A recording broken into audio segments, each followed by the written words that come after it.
제가 운영을 하다 보면 감가상각이라는 기본적인 또 개념을 또 생각하셔야 되는데요. 감가상각은 말 그대로 오래되면 오래될수록 그 기능이 떨어지잖아요. 떨어지면 당연히 그 기능만큼 보충을 해줘야 된다는 결론이 나올 텐데, 과거에는, 여기서 말하는 과거는 60, 70년대, 80년대, 90년대 초까지, 어쨌든 IMF 이전까지만 하더라도 주택에 있어서 감가상각이 발생된다고 해서 리모델링을 하거나 고쳐서 다시 쓰는, 활용하는 그런 경우는 그렇게 흔치는 않았습니다. 그 이유는 금액 자체, 주택에 대한 감가를 상쇄시킬 수 있는 투자되는 금액을 일종의 매몰 비용으로 저희가 생각을 했던 겁니다. 즉 없어지는 돈이라고 보는 거예요. 예를 들어서 똑같은 집이 A와 B가 옆에 나란히 있는데, 한 집은 똑같은 낡은 정도가 동일하다는 전제입니다. 한 집은 1억을 들여서 올수리를 했고 한 집은 그냥 놔뒀어요. 근데 주택을 한참 개발하던 그 개발 시대에는 1억이라는 돈을 투자해서 고쳐놓은 집이나 그냥 그대로 낡은 상태에 있는 주택이나 건설사 입장에서 아니면 개발사 입장에서 토지를 취득한다는 측면에서는 똑같아요. 어차피 그거는 다 부시고 없애버리고 다시 져야 되거든요. 어떻게 보면 철거 비용만큼 가격에서 마이너스를 시켜야 되는 그런 상황이죠. 따라서 과거에는 돈을 들여서 투자해 본들 사는 입장에서는 부셔서 메모시켜 없애버리는, 철거해버리는 그런 개념이다 보니까 인정을 안 해줬거든요. 즉 투자되는 금액만큼 손실을 본다고 생각해서 의미를 안 뒀습니다. 하지만 지금은 어떨까요? 굉장히 경쟁이 치열하죠. 그리고 법이 많이 바뀌었어요. 특히 주차장법이 굉장히 좀 중요한 역할을 하는데 1가구당 한 대씩 다 주차를 확보해야 됩니다. 지금은 새로 신축했을 경우에. 근데 과거에는 그렇게까지 주차장이 많이 확보하지 않아도 됐었거든요. 10집이면은 3대 정도만 주차장을 확보해도 합법이었어요. 근데 지금은 10집을 만들려면, 10가구를 만들려면 주차장 10대를 확보해야 돼요. 사업성이 떨어지겠죠. 그러다 보니까 지금은 기존에 있는 골조를 활용해서 리모델링을 하는 게 더 유리할 수가 있습니다. 왜? 과거에 신축 당시의 법을 따르다 보니까, 건축법을 따르다 보니까 그 가구 수를 그대로 유지하면서 헌원술과 철거하고 다시 신축을 하면은 3가구밖에 건축이 안 되는 게, 과거에 6, 7가구를 만들어 놨다면 그거를 리모델링 하는 게 수익성 측면에서 훨씬 많겠죠. 가구 수가 많으면 많을수록 월세는 더 많이 들어올 테니까. 따라서 지금은 이 감가상각에 의한 리모델링이라든가 부분 리모델링, 인테리어 이런 부분도 하나의 부동산 시장에서는 좀 눈여겨보셔야 될 것 같아요. 이미 일본은 리폼 시장이라고 상당히 많이 발전돼 있고, 저희 역시 마찬가지로 오래된 아파트들 기본적으로 수리를 하고 들어가죠. 대기업들도 이런 시장에 많이 뛰어들고 있습니다. 지금은. 자, 계속해서 지금 전반적인 말씀을 제가 드리고 있는데요. 도대체 수익형 부동산, 수익형 주택 왜 이렇게 요즘 많이들 관심들을 갖냐? 결국은 노령하죠. 인구 구조가 변하기 때문에 그래요. 저희가 기대 수명은 계속해서 늘어나고 있고, 인건비라든가 이런 임금 피크제가 적용은 되겠지만은 일할 수 있는 시간은 점점 줄어들고 있죠. 물론 이제 임금 피크제로 조금씩 정년이 좀 늘어나기도 하지만은, 그래도 과거와 달리 65세까지 일을 하신다고 해도 70세가 기대 수명이면 5년이니까 어떻게든 버텨볼 수가 있겠지만은 65세에 은퇴하셔도 85세, 90세까지는 다 기본적으로 수명이 연장돼서 사신단 말이죠. 그 긴 기간 동안 어떻게 경제 활동을 할 거냐는 거죠. 그걸 국가에서 서유 유럽, 그러니까 북부 유럽처럼 어떤 공적인 그 기능에 의해서, 연금에 의해서 국가가 어떤 해줄 수 있는 것도 한계가 있을 거고, 결국 자식들한테, 자제분들한테 저희가 과거에는 부모님을 모신다든가 여러 가지 제도에 의해서 그런 부분, 노후 부분이 해결이 됐는데, 사실상 자녀 세대한테 기대하는 것은 현실적으로 좀 어렵다고 다들 느끼고 있잖아요. 결국은 개인에 의해서 본인이 본인의 노후 대책을 만들어야 되는 그런 상황이거든요. 그런 고민을 안 할 수가 없고, 그러다 보니까 이런 지속적인 수입원 창출이라는 부분이 상당히 중요한 역할을 하게 되는 겁니다. 결국 이러한 수익형 부동산에 대한 관심도가 높아지는 것은 사회가 인구 구조적으로 아니면 사회 구조적으로 많은 변동이 있고, 그 변동을 따라간다고 하는 그런 추세로 보시면 될 것 같습니다. 특히나 저희는 굉장히 고령화가 빨리 진행되고 있어요. 프랑스가 150년, 일본이 36년 걸렸다는 거를 저희는 불과 26년 만에 고령화가 되고 있습니다. 통계청 한번 들어가셔서요. 통계청에 보면은 인구 그 그래프들이 있어요. 그걸 한번 쭉 유심히 한번 보세요. 보시면은 점점 밑으로 갈수록 좁아지는 형태가 됩니다. 즉 피라미드 형태가 되는 게 아니고요. 중간에 항아리처럼 돼서 점점 오목해져요. 밑으로 갈수록 인구가 줄어들게 되죠. 생산 가능 인구는 점점 더 줄어들게 되고 반대로 의료의 발달과 뭐 여러 가지 뭐 식생활이라든가 이런 조건이 생활이 경제가 발전하다 보니까 기대 수명은 점점점 이렇게 늘어나고 있잖아요.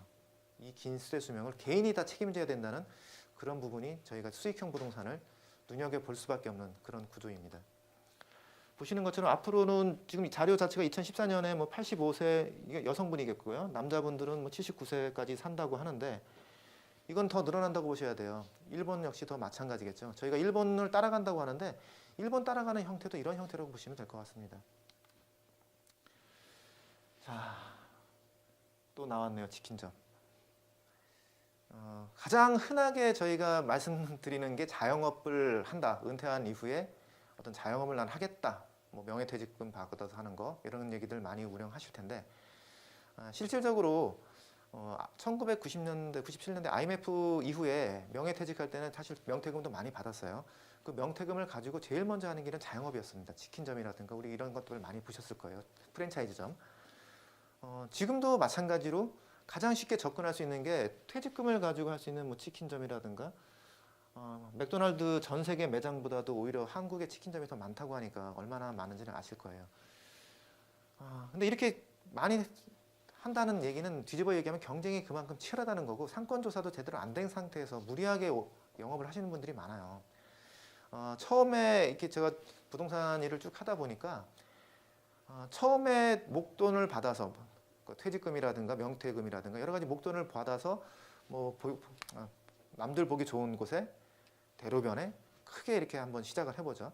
그게 운영이 잘 된다면 별 문제가 없겠지만은 그 옆에 더 크게 더 좋게 더 많은 자본을 들어간 치킨점이 또 생기거든요. 아니면 꼭 치킨점이 아니더라도 경쟁 업종이 분명히 생깁니다. 그럼 그 경쟁에 밀리면은 애초에 들어갔던 돈이 3억이라면은 이전할 때 3억이라는 돈이 다 온전하게 남아있지는 않겠죠. 그러면 금액 자체가 뭐 1억 5천이 됐든 1억이든 점점 줄어들게 돼요. 그러면 대로변에 있던 게 중로, 이면도로 그러다 나중에는 상당히 좀 안 좋은 결과까지도 나오게 되죠. 이 부분과 관련해서 조금 더 부연을 드리자면은 치킨점이 됐든 어떤 건 상관없습니다. 어떤 업종이 됐든 간에 평생을 해왔던 직장 생활 이후의 것들인데 그거를 뭐 단기간에 뭐 몇 개월 교육받아가지고 수익을 내겠다? 예를 들어 치킨점만 하더라도 20대 때부터 해와서 40대까지 몇십 년을 해왔던 분들도 분명히 계시거든요. 그런 분들하고 경쟁해서 이길 수가 있겠냐는 거죠. 따라서 충분히 연습을 하고 뭐 미리미리 사전조사를 정말 열심히 하셔야 돼요. 진짜 몸으로 습득하고 이제는 해도 되겠다 싶을 때 하셔야 될 겁니다. 그렇다면은 참 그렇죠. 자영업을 하기에도 어렵고 수익형 부동산 중에 너무 덩치가 큰 것들은 자금 때문에 못하고 그러니까 우리가 말씀드릴 수 있는 거는 소규모로 할 수 있는 것밖에는 지금 안 남았다는 결과입니다. 그래서 보시는 것처럼 우리의 노후 대책이 대부분은 이 부동산이라는 형태로 저희가 보유를 하고 있고요. 또 가장 선호하는 상품 역시 월세 받을 수 있는 임대형 부동산이라는 상품을 저희가 선호를 하고 있어요. 이게 입장 바꿔 생각하면 금방 이해가 되실 겁니다. 저희 건물주분 저희가 관리해드리고 있는 그 임대업 하시는 분들을 이렇게 보면은 대부분 이런 목적이에요. 여기서 어떤 큰 시세 차익, 뭐 기대 차익, 뭐 양도 차익을 매각을 해서 양도 차익을 보겠다. 그것보다도 매달 내가 생활비가 한 달에 뭐 200이 필요해, 250이 필요해, 뭐 300이 필요해. 그럼 300만 원 정도 나올 수 있는 월세 300 나올 수 있는 상품만 있으면 좋겠다. 근데 금융기관에 월세 300 나올 수 있는 상품을 예치시키려면은 몇십억대를 예치를 해야만 아마 가능한 수치일 겁니다. 지금 금리가 워낙 낮기 때문에. 근데 부동산은 또 그렇진 않잖아요. 그래서 이런 소형 주택에 대해서 이렇게들 많이들 관심들을 갖고 실질적으로 또 이렇게 또 일어나고 있습니다. 우리 사회는. 자, 소형 임대주택이 꾸준히 제가 늘어날 거라고 아까 말씀드렸고 1인 2인 가구도 말씀드렸는데요. 이 1인 2인 가구가 증가한다는 거는 한국만의 문제가 아니고요. 전 세계적인 현상입니다. 뭐 결혼도 늦어지고 그만큼 좀 경제 활동을 하기가 쉽지가 않다는 거죠. 자료에서도 보시면은 1인 가구가 지금 이거는 이제 과거 자료인데 지금 2016년이죠. 2016년 9월 달에 발표된 통계청 자료를 보면은 1인 가구가 전체 가구에서 차지하는 비중이 가장 큽니다. 그 다음에 2인 가구예요. 즉 1, 2인 가구가 전체 가구에서 차지하는 비율이 50%를 돌파했어요. 넘어갔어요. 그럼 1, 2인 가구가 물론 이게 특히 20대라든가 20대 미만, 뭐 20대 같은 경우는 거의 대부분 이제 월세를 살고 있다고 보시면 될 것 같고 50대 이후도 의외로 1인 가구들이 많습니다. 황혼이혼이라든가 여러 가지 좀 그런 사회적 문제 때문에 어쨌든 1인 가구는 계속해서 늘어나고 있어요. 직장 때문에 그럴 수도 있고 결국 1인 가구를 갖고 있는 분들이 1인 가구용 주택을 소유하고 있느냐 대부분 또 월세 형태로 많이 거주를 하게 되죠. 그렇다면 누군가는 또 월세를 또 받아야 되잖아요. 은퇴하신 분들은 이런 1인, 2인 가구들이 하는 것들을 월세를 내는 걸 어떻게 주 수입원으로 주거를 제공해주고 거기에 대한 반대급부로 월세를 받아서 생활비로 충당하는 그런 형태가 사실 지금 많이 일어나고 있고요. 그래서 소형 임대주택에 대한 광고는 아마 신문 펼쳐보시면은 대부분의 큰 광고 중에 대부분은 이런 소형 수익형 상품에 대한 뭐 수익형 호텔이 됐든 원룸 다가구가 됐든 도시형 생활주택이 됐든 오피스텔이 됐든 이런 형태의 광고들 많이 보실 겁니다. 결국 이런 형태가 그 밑바탕에는 깔려 있다고 보시면 될 거예요. 자, 수익형 부동산을 구입하면 모든 걱정이 사라진다. 과거에는 이랬습니다. 과거에는 수익형 부동산 월세 나오는 주택만 매입을 하면은 그 자체로서 뭐 특별한 관리가 필요가 없었어요. 이유는 주택이라는 것을 한정 짓고 볼 때 그 주택 그 자체의 절대량 자체가 부족했습니다. 즉 공급 자체가 부족했다는 거예요. 공급이 부족하다 보니까 굳이 뭐 관리를 안 하더라도 임대인들, 임차인들, 입주해서 살겠다고 하는 임차인들은 항상 있었습니다. 그러니까 임차인이 많고 임차인이 이렇게 들어오겠다고 줄 서 있는데 뭐 굳이 관리할 필요가 있을까요? 이런 거죠. 전세가 없어요, 지금. 전세가 없는데 어느 세입자가 왔어요. 전세를 알아보려고. 알아봐서 집주인한테 이럽니다.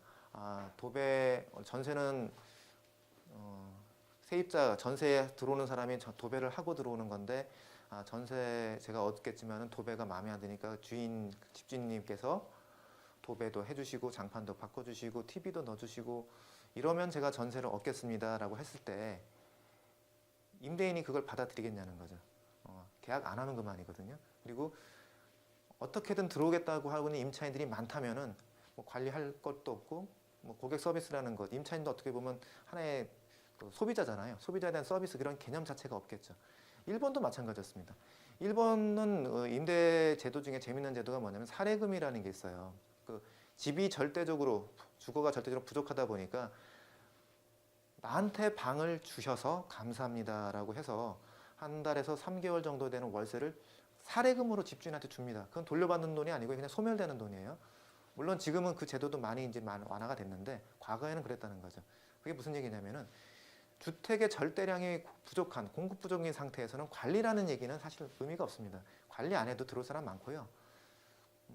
주택이 부족할 때는 아까 말씀드렸던 감가상각하고 또 겹치는 얘기인데 철거하고 다시 새로 지면 되는데 굳이 거기다 돈 들여서 재투자할 이유가 없습니다.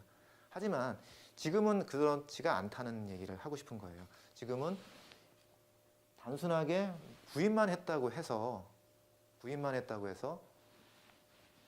알아서 잘 굴러가고 운영이 되지는 않는다는 얘기죠. 즉 부족한 경험과 관리 시스템 부재로 인해서 수익률이 떨어집니다. 즉 임차인들이 선택의 폭이 넓어졌다는 얘기입니다. 임차인들 입장에서 볼 때는 A라는 건물에 들어가면 TV, 냉장고, 세탁기, 에어컨, 가스레인지에 인터넷까지 들어가요. 거기에 요즘 와이파이, 사물 인터넷까지도 제공되는 주택이 있어요. 그 옆에는 아무것도 없어요. 월세를 5만 원, 10만 원 더 주더라도 편한 쪽으로 가게 되거든요. 즉 관리를 하지 않으면 수익률이 떨어집니다. 즉 공실이 발생된다는 얘기죠. 따라서 이런 부분까지도 충분히 경험을 하셔야 돼요. 즉 과거처럼 단순한 차익을 볼 수 있는 이런 건 아니고요. 지금은 저성장 시대다 보니까 굉장한 관리를 해줘야 됩니다. 즉 임차인에 대한 시각 자체를 소비자로 보셔야 돼요. 내가 갖고 있는 물건을 주택이 되겠죠. 내가 갖고 있는 주택이라는 월세 받는 주택이라는 상품을 공급한다면은 공급자 입장이라면은 수요자 입장에서 소비자 입장에서 임차인들을 바라보시고 그 소비자들이 어떤 걸 원하는지를 빨리 체크를 하셔야 됩니다. 그래야만 공실 없이 잘 유지가 될 수가 있겠죠. 이 전체적인 흐름 자체는 보셨으면 좀 느끼시겠지만은 지금은 전반적으로 공급이 좀 과잉입니다. 앞으로 더 늘어날 확률이 더 높고요. 물론 뭐 강남이라든가 특정 지역 같은 경우는 지역마다 부동산은 다 틀리기 때문에 어떤 한정된 지역만 놓고 본다면은 제가 말씀드린 게 틀릴 수도 있겠지만은 전반적인 흐름을 보면 그렇다는 얘기고요. 이렇게 앞으로 공급이 더 늘어난다는 거는 계속해서 좀 진행될 상황인 것 같습니다. 따라서 미리미리 이 관리에 대한 것을 좀 운영 측면, 관리 측면도 신경을 좀 쓰셔야 돼요. 자, 말씀드렸던 그 내용이네요. 자산 관리가 필요하다. 왜? 공급은 앞으로도 계속해서 늘어날 것이다. 즉, 공급이 늘어난다는 것은 임차인의 선택폭이 굉장히 커질 것이다. 그럼 임차인들은 본인들이 원하는 입맛에 맞는 조건의 주택을 찾아 들어간다. 그렇게 보시면 될 것 같고요. 리스크 관리도 중요하다. 즉, 공실 맞추기에 급급해서 악성 임차인들, 좀 신용이 떨어지는 임차인을 했을 때 체납이라든가 뭐 집을 험하게 써서 수리 비용이 많이 나온다든가 여러 가지 문제가 발생될 수도 있겠죠. 사실 이러한 부분까지도 신경을 써야 됩니다. 자산 관리라는 게 결국은 수익형 주택이라는 거는 생산 공장이라고 보시면 되잖아요.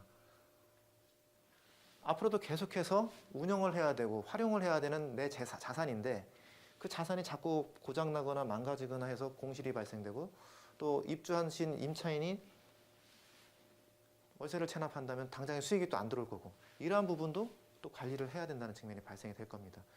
따라서 이런 경쟁을 이기기 위해서는 다양한 접근과 업무가 필요한데 그러한 과정 중에 하나가 시설물에 대한 관리라든가 가격 경쟁, 임대료를 조정해 준다든가 시장 상황에 맞게끔 그리고 남들보다 뭐라도 하나 시설을 더 해주면 그만큼 공실이 줄어들 수가 있겠죠. 하여튼 그러한 부분까지도 과거에는 없었지만은 지금은 공급 자체가 지속적으로 늘어난다는 전제하에 임차인의 선택의 폭이 넓어졌기 때문에 임차인에 맞게끔 전략을 수립해야 된다는 그런 결론이 도달하게 될 겁니다. 자산 관리에 아까 리스크 관리까지 보셨는데 그러면 도대체 어떤 점을 신경 써야 되나? 크게 네 가지를 제가 말씀을 드리는데요. 연체 관리, 시설 관리, 민원 관리, 세무 관리 이렇게 말씀드리는데 자산 관리를 이걸 더 단순하게 말씀드리면은 두 가지로도 압축할 수가 있어요. 결국 사람에 대한 관리와 시설에 대한 관리거든요. 사람에 대한 관리라는 게 임차인하고 임대인이 있겠죠. 임대차 계약서를 보면 임대인이 있고 임차인이 있죠. 월세를 받는 사람, 월세를 주는 사람. 결국 저희는 임대인의 입장에서 본다면은 연체 관리라는 거는 임차인들이 사실상 제대로 된 임차인이라면은 계약서에 있는 대로 10일이면 10일, 20일이면 20일, 월세 납부하기로 한 약정된 날에 딱딱 월세가 들어온다면 관리의 필요성이 없겠죠. 현실적으로는 그렇지가 않다는 거예요. 그래서 이 연체 관리라는 것도 직접적인 수익에 연결되기 때문에 저희가 좀 봐야 될 부분이고요. 시설 관리는 말 그대로 저희는 주로 주택인데 주택은 아시겠지만 기본적으로 주거에 필요한 모든 기능들이 다 들어가 있을 겁니다. 단순히 잠만 자는 게 아니라 주방 식사도 할 수 있고 여러 가지 들어가는 것들이 많죠. 단순히 방만 보더라도 방에 유리창, 방범창, 그다음에 방충망도 있을 거고요. 방화문 있죠. 도어 있죠. 손잡이. 그것만 있나? 요즘 TV, 냉장고, 세탁기, 에어컨, 가스레인지 옵션 다 들어가 있죠. 주방에 봐도 싱크, 그다음에 수전 종류가 상당히 많아요. 즉 상가인 경우는 사실상 주인이 공간을 제공해주고 그 공간에 전기하고 수도하고 배수에 필요한 기본적인 것만 공급해주면 나머지는 상가에 입점하는 업종에 따라서 본인들이 인테리어를 하고 들어가잖아요. 어떤 시설에 문제가 생겨도 처음부터 들어갔던 전기라든가 수도라든가 집주인이 건물 지을 때 들어갔던 인입돼 있던 그런 기본적인 시설의 문제만 없다면은 임차인들이 자기 업종에 인테리어 했으니까 다 고쳐가면서 써야 되는데 아니면 퇴실할 때 나갈 때는 원상복구 하고 나가지 않습니까? 그래서 시설 관리라는 게 사실 상가 부분은 그렇게까지 주거에 비해서는 좀 수월하다고 볼 수가 있는데 주택은 정말 많이 있습니다. 그 모든 것 하나하나가 다 민원의 소지가 되는 거죠. 대부분의 임차인들의 민원은 시설에 대한 민원이 압도적으로 많고요. 물론 이제 요즘 애완견들 많이 하지만 그런 소음 문제라든가 층간 소음이라든가 여러 가지 문제도 있을 수 있지만 사실 시설에 관련된 것들도 상당히 많이 들어와요. 그리고 세무 관리 쪽 측면도 우리가 봐야 되는데 저희가 지금 자산 관리하면서 임대인들을 위한 여러 가지 말씀을 드리지만은 궁극적인 목표는 수익률이잖아요. 연체, 월세가 안 들어오면 수익이 마이너스 되죠. 시설물이 파손되면 수리하는 비용 발생되죠. 민원이 발생되면 민원에 따라서 수익 뭐 월세를 이런 분들도 있잖아요. 이거 해결될 때까지 월세 못 드리겠습니다라고 하는 임차인도 있을 수 있고 또 여기서는 도저히 못 살겠습니다. 다른 데 이사 가겠습니다라고 하는 수도 있고 누수가 돼서 손해배상 해달라고 하는 민원도 들어올 수도 있고 어쨌든 다 수익을 마이너스 시키는 거예요. 마지막으로 세무도 마찬가지죠. 결국은 전체적인 월세 수입을 쭉 받았을 때 세금 문제를 처리를 해야 되는데 그럼 어떻게 하는 것이 좀 세금을 줄일 수 있는 방법일지 우리가 흔히 그 주택임대사업자 등록을 한다 그러죠. 임대사업자 등록. 임대사업자 등록을 했을 경우에는 어떤 혜택이 있는지 주로 이제 임대사업자 등록을 하게 되면은 종합부동산세에서 합산 배제시켜준다. 임대주택의 경우. 양도세의 경우에 거주용 주택을 2년 이상 거주했을 경우 기존 주택, 거주주택은 1가구 1주택으로서 인정을 해주겠다라고 해서 세금을 그만큼 혜택을 주죠. 결국 나가는 것, 들어오는 것, 월세 들어오는 것도 중요하지만 이렇게 나가는 부분도 관리를 해야만 전체적인 수익에서는 또 유리하다고 볼 수가 있죠. 결국 중요한 거는 모든 것을 다 제하고 세금까지도 다 제하고 내가 쓸 수 있는 내 돈. 통장에 돈이 들어왔다고 입금이 됐다고 해서 그게 다 제 게 아니잖아요. 제가 다 쓸 수 있는 게 아니고 그중에는 세금도 내야 되고 공과금도 내야 될 거고 여러 가지 비용이 발생되죠. 그런 비용들을 다 차감하고 남는 순수하게 내가 내 마음대로 쓸 수 있는 돈. 그게 어떻게 보면은 많이 되게끔 많게 만들 수 있는 그런 것이 어떻게 보면 자산관리라고 할 수 있겠죠. 따라서 연체, 시설, 민원, 세무 관리는 한 파트별로 조금씩 보실 겁니다. 이번 차시는 여기서 마감을 하겠습니다. 감사합니다.